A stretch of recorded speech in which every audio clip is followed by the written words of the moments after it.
Heureux de vous retrouver pour ce nouveau numéro du MAC du dimanche. C'est parti pour les grandes lignes. Nouvelle étape dans le processus électoral. Les candidats députés pourront dès ce lundi soumettre leur candidature dans les 171 bureaux de réception et traitement des candidatures repartis dans différentes antennes de la Commission électorale nationale indépendante à travers le pays. Une opération qui durera 20 jours. Plusieurs candidats sont donc attendus. Mais alors avec quel profil, quel programme d'action les Congolais devront choisir entre le vote utile, celui de la raison, du fanatisme ou encore de l'appartenance tribale.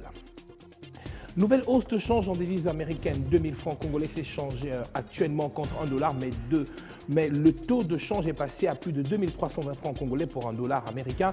L'inflation qui a atteint 13% l'an dernier grimpe déjà à plus de 5% sur les 3 premiers mois de l'année, ce qui se traduit notamment aussi par un affaiblissement du franc congolais. Une situation qui n'est pas sans conséquence sur le prix des produits sur le marché. La situation économique devient de plus en plus inquiétante.